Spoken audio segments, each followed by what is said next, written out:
Welcome to First Unitarian Society of Minneapolis, the birthplace of Congregational Humanism. We carry on that tradition of free thought today, dedicated to promoting a free search for truth, meaning, and justice. Our web address is firstunitarian.org. I'm David Breeden, Senior Minister. Welcome.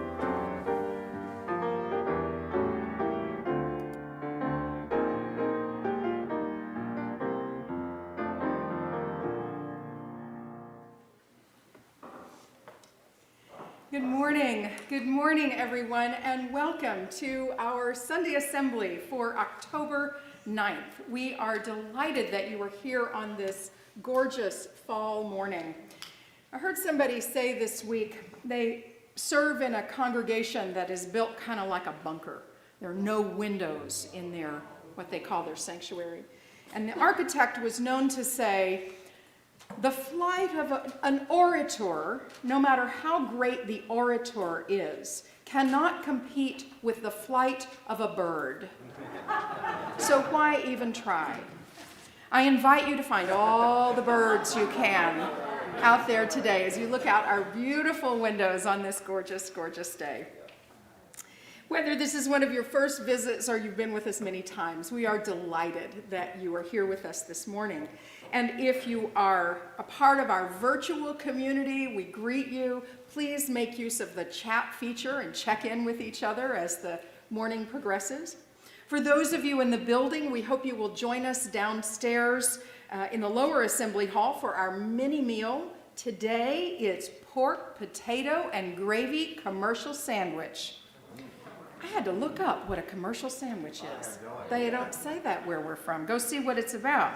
Or very vegan vegetable curry on brown rice, double chocolate celebration cake, and a vegan applesauce spice cake. Yum, yum. Thank you, kitchen crew. Downstairs, you can also stop by the climate justice table, and perhaps there's still a copy of the book, The Seed Keeper, to borrow. We've had lots of folks to borrow those and sign up for that.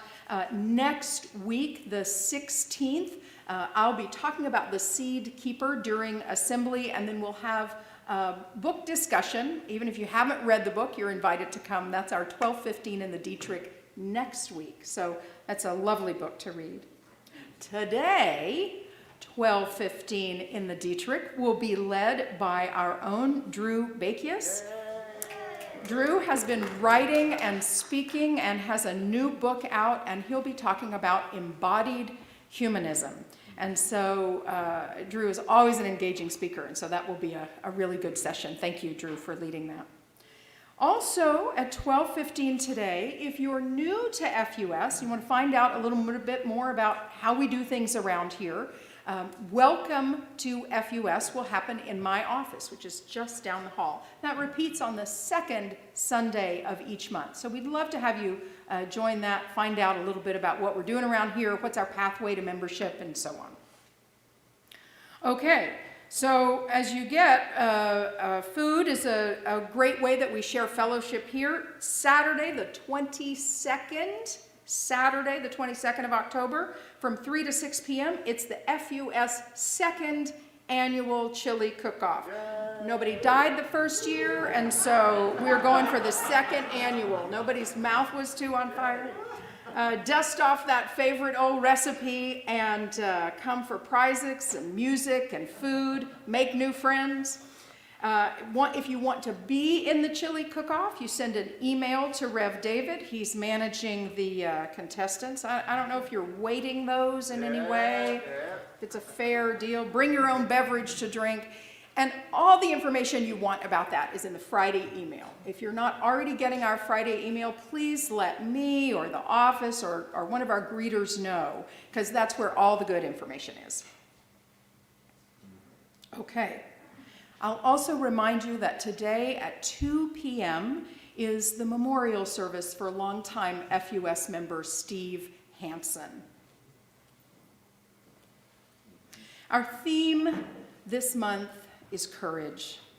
These are the words of the Reverend Dr. David Breeden. We gather together here now summoning our courage to be. We gather, bringing our weariness and our energy. We gather, bringing our wariness and our visions. Like trees in rocky places, our roots clutch. What we find is each other. What we find is each other holding tightly. Courage is not certitude. Courage is not assurance. Courage is the willingness to join in the attempt, to join in the unlikely, even the impossible. Courage is a choice. There's a way of knowing. Courage is a way of joining together. Courage is knowing that together we will do what none of us can do alone.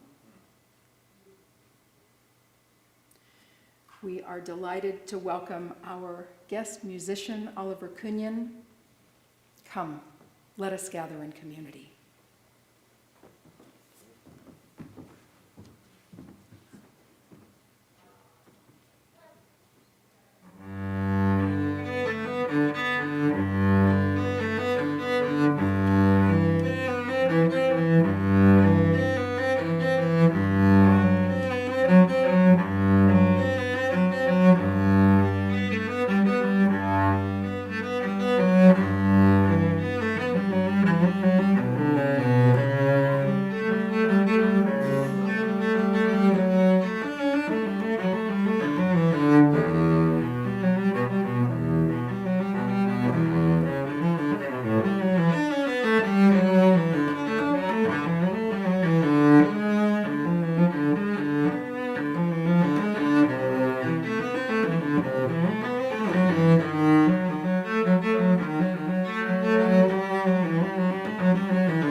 Thank you, Oliver.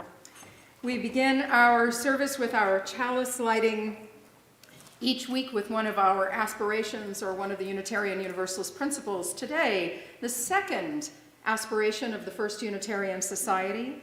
We aspire to make the change we need for a more just, compassionate, and peaceful world. And now we sing together number 21 in your gray songbook, For the Beauty of the Earth. You'll see the lyrics appear up here also. And if you wish, please stand.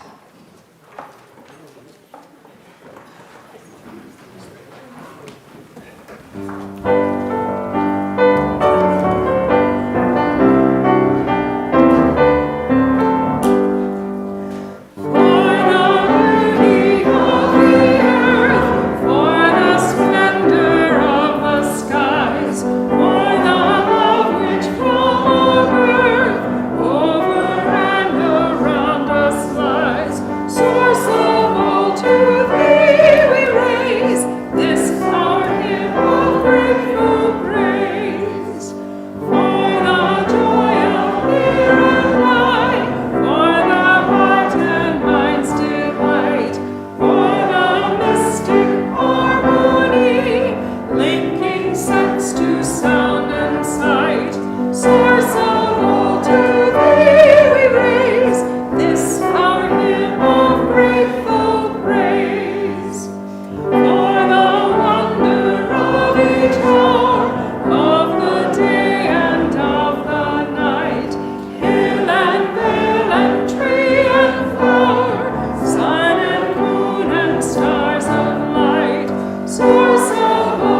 for our congregational covenant. Love is the spirit of this place, and service its law. This is our great covenant, to dwell together in peace, to seek the truth in love, and to help one another. Thank you. Please be seated.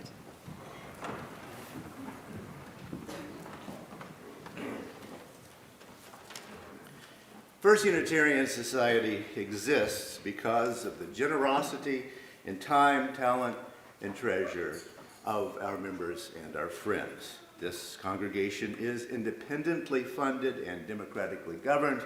We are what we are because we are free as a congregation to decide our own destiny and direction. But of course, none of this is cost-free. And FUS is an independent, self-supporting congregation that needs your support. So, if you want to join in keeping our congregation healthy, the easiest way to do that is to go to our website, firstunitarian.org, and click on the Give link at the upper right corner. You can also give on PayPal, the Venco mobile app. You can also drop off a check or send a check to the office. And we thank you so, so much for joining in and being part of First Unitarian Society. Now, join me in wishing a fond farewell, come on up, to Antelmo Pastor.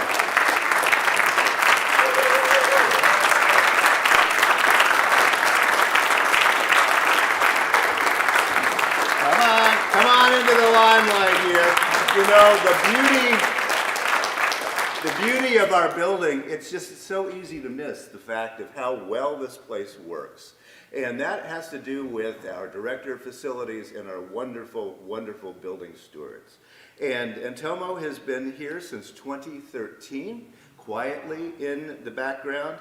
He is at last going to be able to rejoin his family in Guatemala.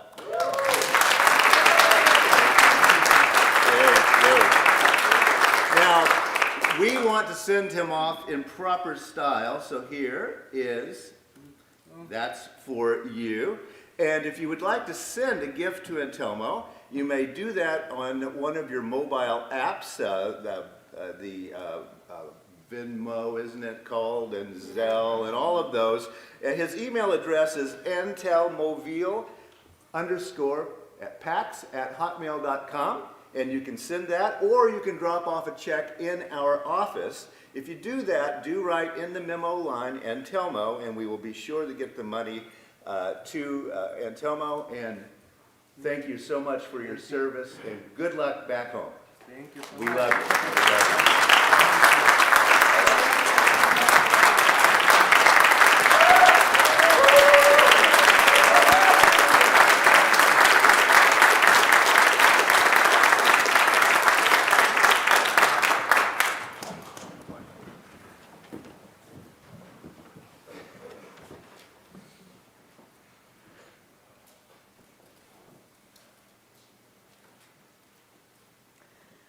First Unitarian Society is a congregational humanist community. We are here for each other. On Sundays, we take a few moments to reflect on the joys, the sorrows, and the milestones of the human experience. In doing this, we remind ourselves of the value of a moment of stillness, and we are reminded to stay in touch with our own humanity. As a gathered community, we do this so that no one among us is alone, either in celebrating life's joys or in facing life's tragedies and burdens. We're here for each other. Today, we share the news that longtime FUS member Shirley Scott died on October 3rd at age 95.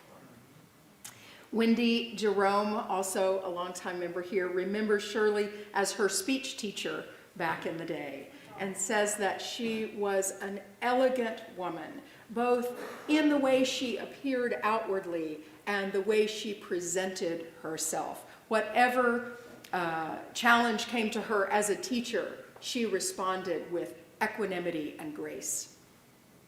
We will, of course, keep you informed about future memorial plans. And we'll say a word about Indigenous Peoples Day, celebrated tomorrow. It is a mark of some progress, though not enough, that we refer to this day now as Indigenous Peoples Day. There is much to learn and much for all of us, to honor and support of our Indigenous neighbors who live in this city alongside us on land of which they were original stewards. Please do something mindful to mark Indigenous Peoples Day tomorrow and in all the days hence. Now we take a few moments to reflect on our world and on those who work to comfort and heal suffering and those who work for justice.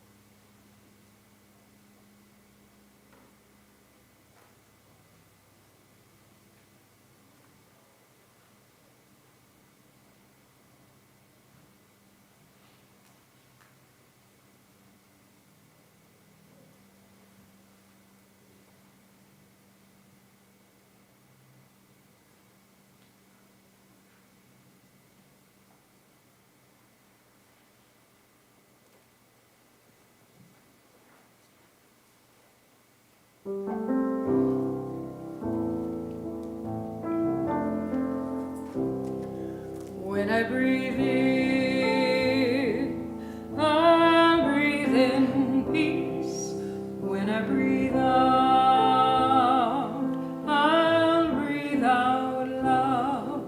When I breathe in, I'll breathe in peace. When I breathe out, I'll breathe out love.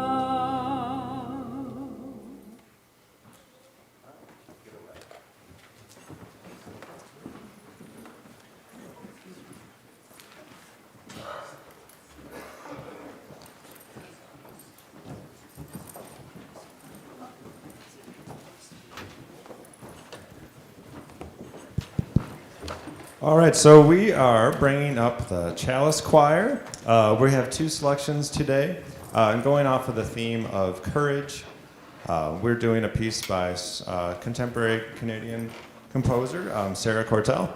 It's called There Always Something Sings, with no S on always, which is a word I've never seen before, but it's a setting of a Ralph Waldo Emerson poem. That says, even in the darkest and meanest of things, even in the scum and in the mud, there still always something sings. So music is everywhere, and even when things are at their darkest, there's still light. So that's our first selection, and we're going to get started on it.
And if you will help me sing the children out, please. We wanted them to stay in here so they could hear the wonderful music this morning. But let's sing them out now.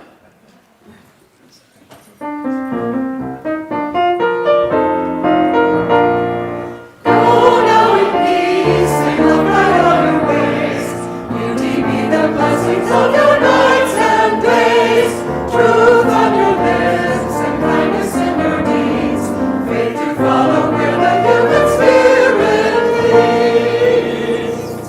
Thank you so much.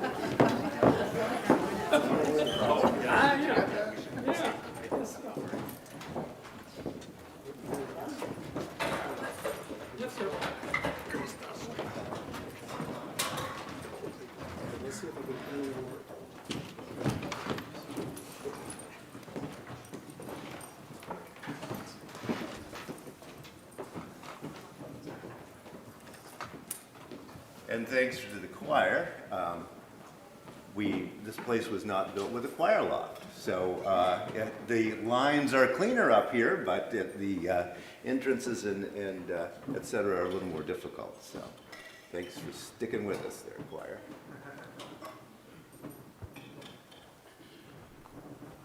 John Stuart Mill is known today as one of the founders of our contemporary form of liberalism. In 1859, he published a book that he had written with his philosopher wife, Harriet Taylor Mill, who died the year before the book's publication. The book on liberty from 1859 is still considered the foundation of liberal political and social thought. Mill was the archetypal liberal, concerned with women's rights, animal rights, individual rights in general, and etc. And he was what nowadays we would call a secular humanist.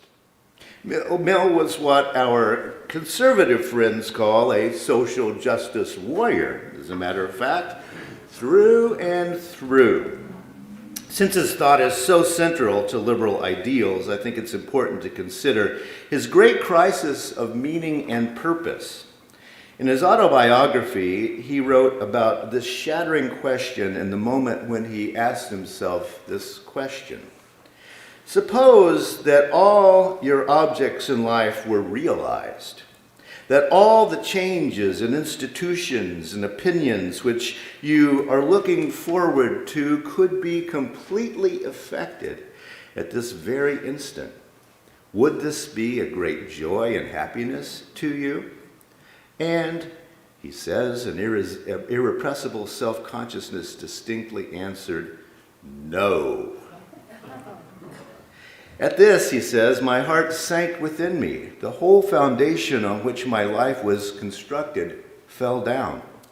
All my happiness was to have been found in the continual pursuit of this end. The end had ceased to charm, and how could there ever again be any interest in the means? I seemed to have nothing left to live for.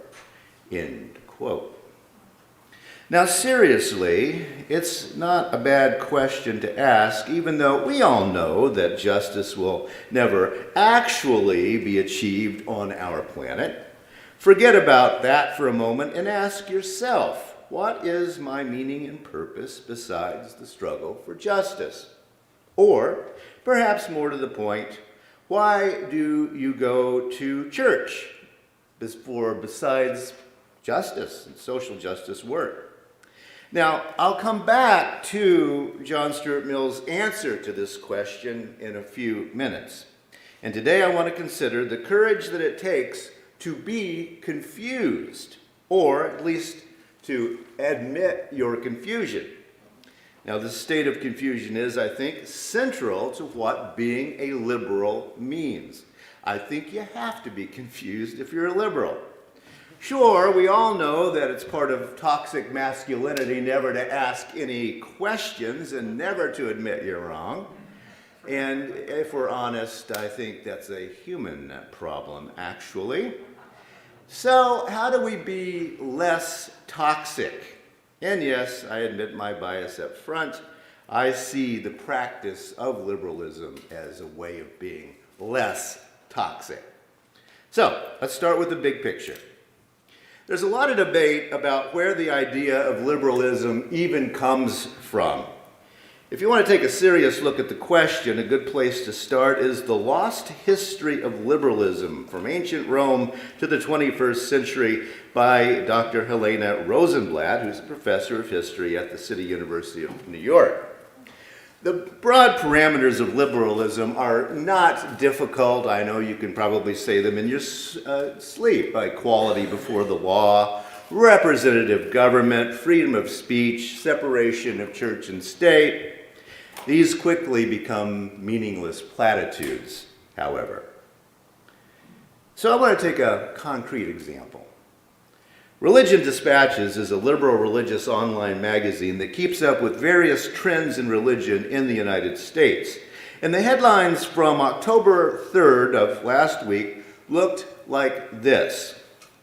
The elite movement laying the foundation for a Make America Great Again that will outlast Trump and remake America inside NatCon Part 1. And yeah, there is a Part 2 that's even a little more scary.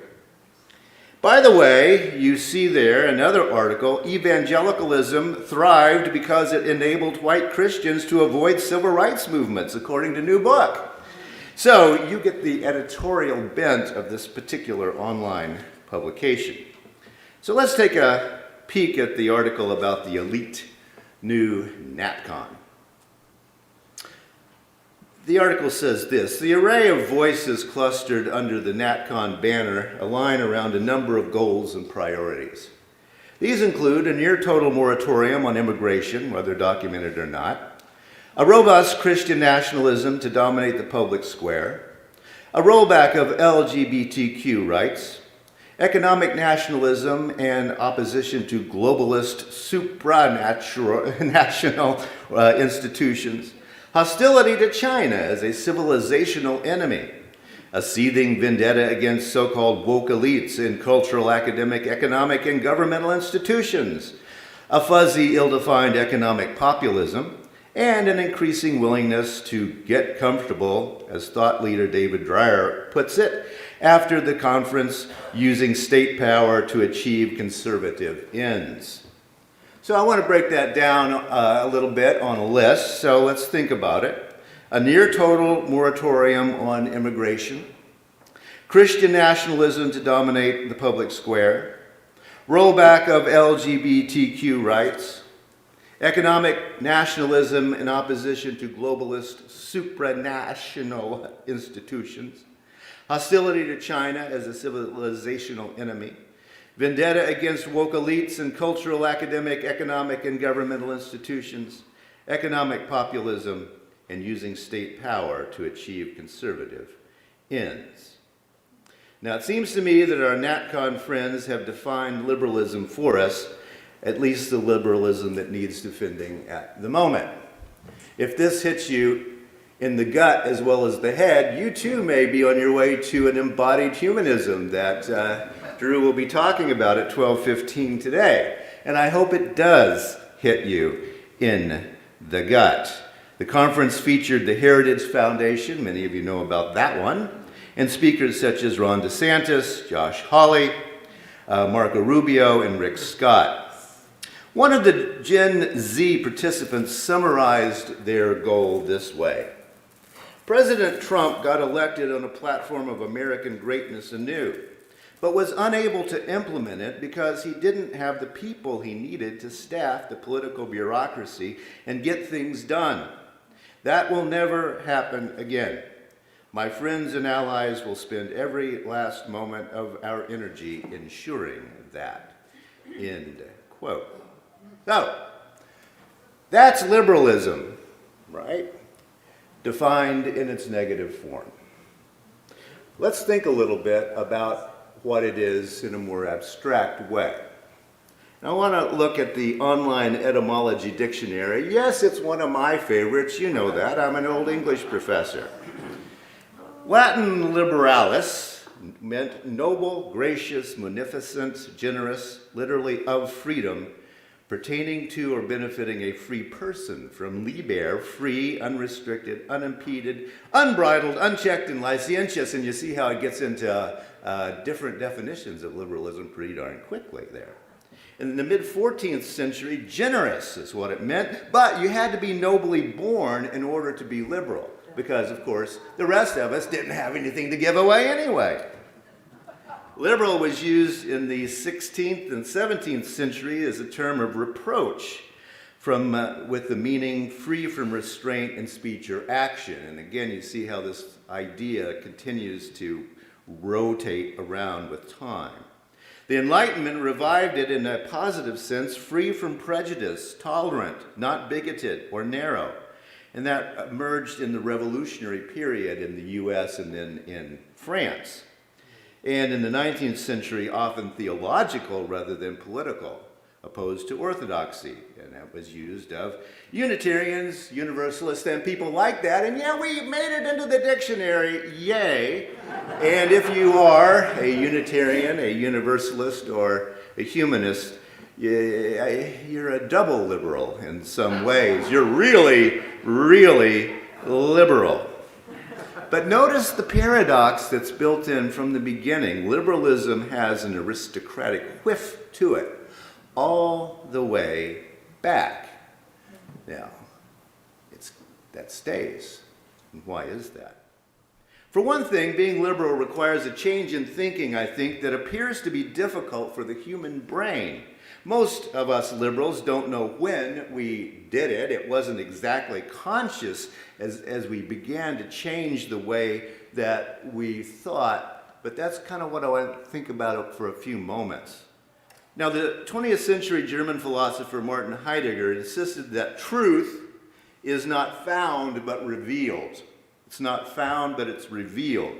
And that is a central liberal assumption, I would argue. For example, when Copernicus discovered that the Earth rotates around the sun, that was revealed, right? Copernicus had not somehow messed with the heavens and forced the Earth to circle the sun. It had always been that way. The truth was discovered, it was revealed to humanity, and some of humanity accepted this as a new revealed truth, and some of humanity did not. Martin Heidegger argued that the same is true for all truth, from facts such as the nature of the universe to socially constructed truths, like what is justice. For example, the truth that males and females are equally suited to be fully functional citizens of a nation is a truth discovered by some societies, and, as we know from the news, not by others. Now, the evidence is overwhelming, but the revealed truth must be accepted. Right? Yes, I consciously say that's the truth. European philosophers of the 16 and 1700s came to the conclusion that each of us can be easily fooled by what we think we see. Each of us is fallible. We're easily confused. Not only can our senses be fooled, but also our subjective social location can fool us into thinking particular things that simply are not true for a wider citizenry. That's the point I really want to underline today. It's axiomatic that having the courage of our convictions is a moral good. That's a good thing. However, having the courage of our confusions, I think, is a moral good as well. As a matter of fact, I think that the courage of our confusions, admitting that we are confused and accepting confusion as part of being alive, is central to liberalism. Whatever we think of John Locke and others from the European Enlightenment, what they discovered is a truth that truth is often debatable. For example, the Roman Catholic Church had declared that the Mediterranean Sea, you get the name, media, middle, terra, earth, that the Mediterranean Sea was the center of the earth. But evidence to the contrary began to appear. Human beings discovered that the declared and enforced truth concerning the Mediterranean was actually not the truth at all. you see how that works. The British Enlightenment philosopher John Locke said this: false and doubtful positions relied upon as unquestionable maxims keep those who build on them in the dark from truth. Such are usually the prejudices imbibed from education, party, reverence, fashion, interest, etc. And that's a pretty good list of how we mess up, isn't it? We have our education, we have our party affiliations, we have what we reverence, we have the fashions of our time, we have our self-interest, etc. Right? And so I invite me and you and everybody to take a real long look at that kind of list. Education, party affiliations, reverence, fashion, self-interest, etc. Prejudices imbibed, he called it. This is not a message for them, for other people. This is a warning for all of us to watch out for what we have been taught, watch out for the truisms of our political parties, watch out for religious assumptions, watch out for the fashions of the time, watch out for the intrusions of our own self-interest, etc. To be truly liberal, not merely liberal in name, we've got to watch our assumptions. We've got to embrace some, I guess I'm not sure about that. We've got to embrace some ambiguity and some confusion. Locke also said this: crooked things may be as stiff and unflexible as straight, and human beings may be as positive in error as in truth. Amen. The necessity of believing without knowledge, nay, often upon very slight grounds in this fleeting state of action and blindness we are in, should make us more busy and careful to inform ourselves than to constrain others. Let me read that one again. The necessity of believing without knowledge, nay, often upon very slight grounds, in this fleeting state of action and blindness we are in, should make us more busy and careful to inform ourselves than constrain others. That is the condition of life itself. I would happen to agree with John Locke about that. We exist in a fleeting state of action and blindness, and we are faced with the necessity of believing without knowledge, nay, often upon very slight grounds. In this situation, Locke suggests that we be more busy and careful to inform ourselves than to constrain others. Learn about it yourself rather than worrying about those people. Oh, that we would all listen to those wise words. And yes, John Locke himself should have listened to his own advice rather than pontificating about slavery and private property and several other things he makes a fool of himself about, right? Because he too was living in a fleeting state of action and blindness. We all do. That is the wisdom we need to learn. We're here and we don't know everything. Yet, let's hear the wisdom that Locke has for us and ignore some of the really dumb things he said. He also said, truth scarce ever yet carried it by vote anywhere at its first appearance. New opinions are always suspected and usually opposed without any other reason but because they are not already common. Now, that is a very liberal sort of statement. Even progressive, I would say. And all the above also apply. All the things that we human beings get lost in our subjectivity and our prejudices. Now, in 2 weeks, I want to talk about that a little bit more and bring in our own congregational covenant and the FUS board covenant. If you haven't been on the board, you may not know that FUS board has a covenant, but they do, and it's a very liberal document because it makes room for new ideas, liberal ideas, confusion, and variations of opinion. Until then, and circling back for the moment of clarity that hit Mr. John Stuart Mill, I want to leave you with this. Now, telos, T-E-L-O-S, as a Greek word that means an end or a goal. All right? He's also a DC comic book character, but he's a very ambiguous guy, actually. So we'll ignore him and go to John Stuart Mill instead, and his questioning of his own clarity. Now, Mill knew that liberalism is committed to a forever struggle for equality and tolerance and, dare I say, just basic fairness. Mill knew that, given the realities of human frailty, justice will never be achieved in this world.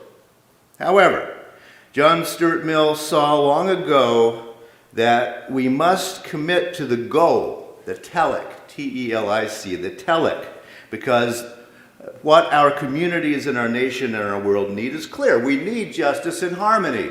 We have to work for that. Yet this struggle is not enough to achieve the good life, happiness, what we ourselves need.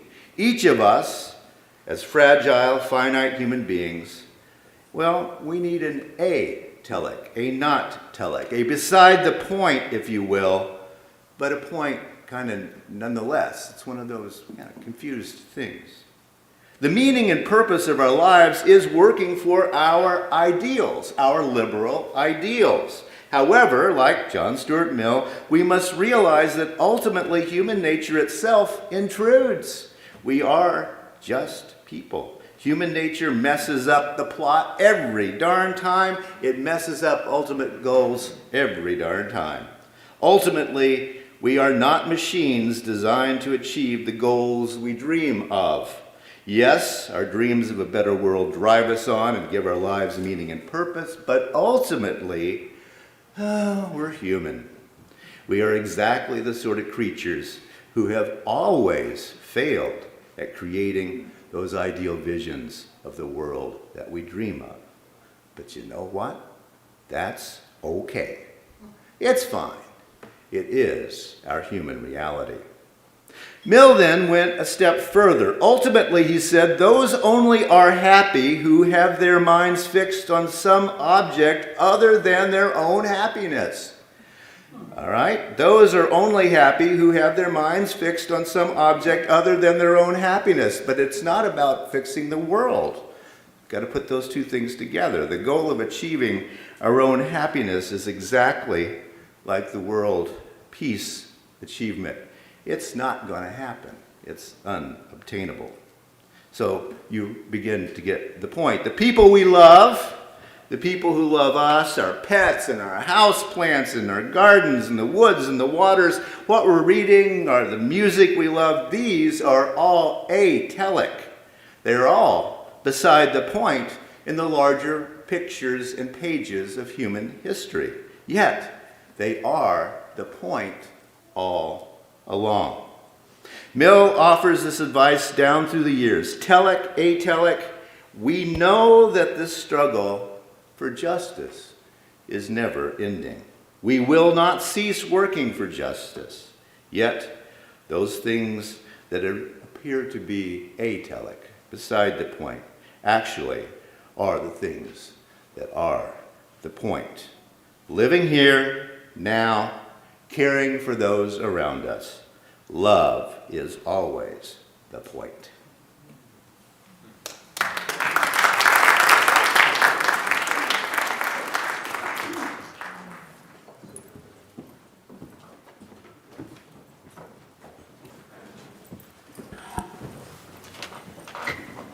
As the choir comes up to join us for this next congregational song, I'll give you a little instruction first. It's number 1026 in your teal songbook, but there the language is very gendered. If every woman in the world, if every man in the world, brother and sister. So we've changed it to be up with the times, to be non-binary and non-gendered in the language. And so your lyrics will appear up here. And we'll sing, if every neighbor in the world, and leader and nation, and all the pronouns, I think, we'll use as they. That'll be a little practice, good practice for us. Please stand as you're willing and able.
Thanks so much, and please be seated.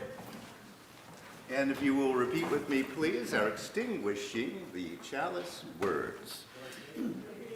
We extinguish this flame, but not the light of truth, the warmth of community, or the fire of commitment. All of these we carry in our hearts and in our minds until we are together again.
Thanks so much, choir. Go out into the world, be fearless, ask questions, hold on to what is good, strengthen the weak, comfort the fearful, serve the suffering, do what makes you come alive. Rejoice in the power of the human spirit. So may it be.